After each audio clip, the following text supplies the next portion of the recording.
A graça e a paz do nosso Senhor e Salvador Jesus Cristo a todos. Continuando os nossos devocionais, a nossa leitura diária, nós ainda estamos em Atos dos Apóstolos, nesse importante e transformador livro até os dias de hoje. Estamos agora no capítulo 8, onde vamos meditar dos versículos 1 a 3. E com a sua Bíblia aberta, vamos ler, aprender, meditar, buscar mais conhecimento em Deus através da sua santa e poderosa palavra. A palavra de Deus diz-nos assim para nós: E Saulo consentiu na morte dele, e naquele dia houve uma grande perseguição contra a igreja que estava em Jerusalém. E todos foram dispersos pelas regiões da Judéia e da Samaria, exceto os apóstolos. E uns homens religiosos carregaram Estevão para seu sepultamento e fizeram grande lamentação sobre ele. E Saulo devastava a igreja, entrando em cada casa e arrastando homens e mulheres, entregava-os na prisão. Com base nesse texto, nós vamos meditar com o tema Saulo, homem com poder e carta branca para parar a igreja. Vimos no capítulo anterior a injustiça de um sistema perverso e decidido a fazer de tudo para parar a boa obra que começou em Cristo e que vinha seguindo através dos apóstolos, que eram as ações regidas pelo Espírito Santo de Deus. E agora no capítulo 8, Lucas continua no início desse capítulo esta narração desta perseguição, mas agora dando nome. E ele fala sobre um homem que estava no martírio de Estevão. Este é citado no versículo 58 do capítulo 7, que diz assim: E expulsando-o da cidade, o apedrejavam, que era Estevão, né? E na parte B diz: E as testemunhas depuseram as suas vestes aos pés de um jovem chamado Saulo.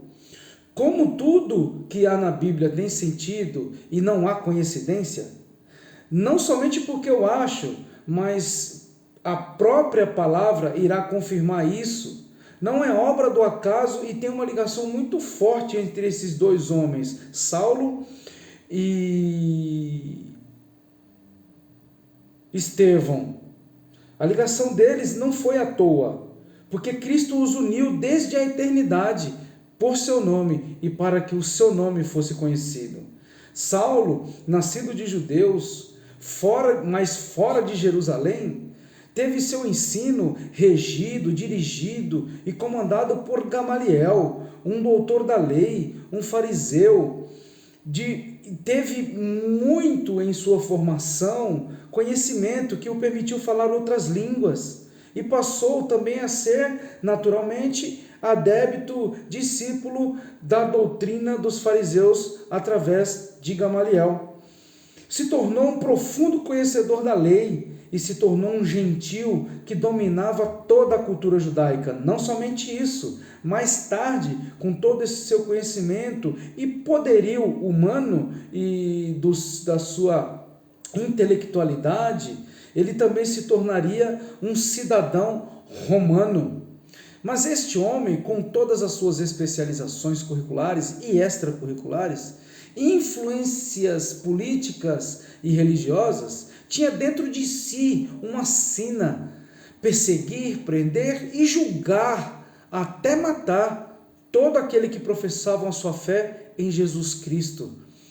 Essa era a maior especialidade que ele tinha, e tinha carta branca do sistema político e religioso para seguir a sua obra em perseguir, julgar até a morte os cristãos, os seguidores de Jesus Cristo, e propagar a sua injustiça, não a sua, mas de um sistema em que ele era inserido, e principalmente fazer a igreja primitiva parar.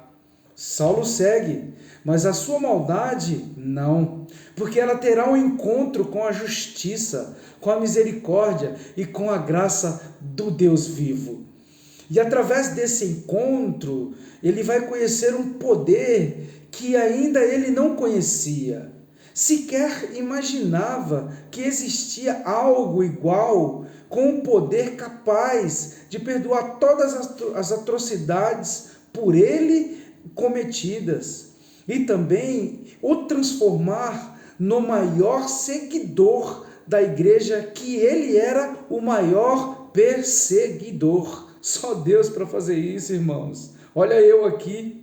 E mais à frente, vamos entender mais sobre esse plano divino no decorrer do livro de Atos dos Apóstolos.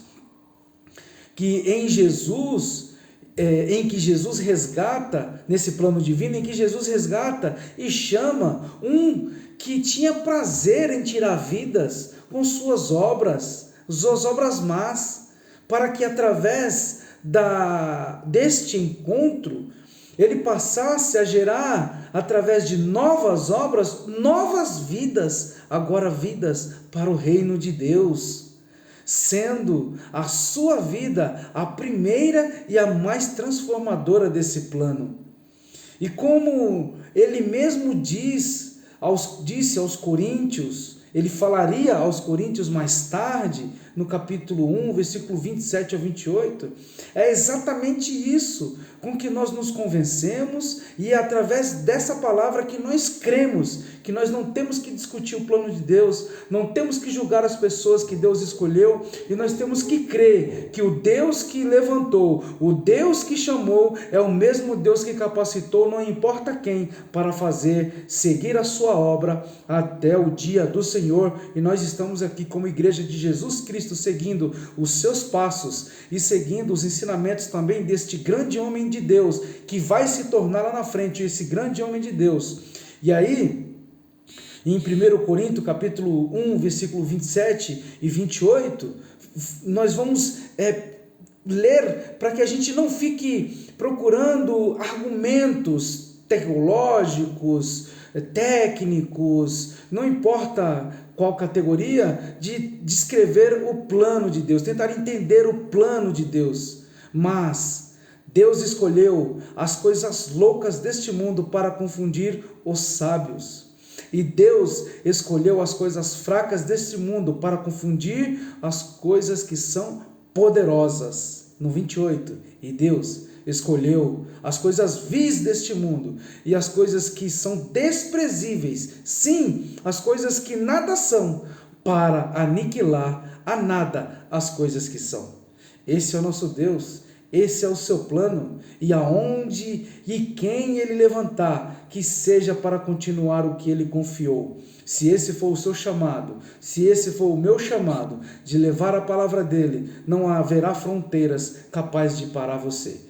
E mais tarde vamos aprender mais, e a conversão deste homem, que antes matava e que passou a gerar vida, e vida para o reino de Deus, através da ressurreição de Jesus Cristo. Fique com essa palavra no seu coração, em nome de Jesus.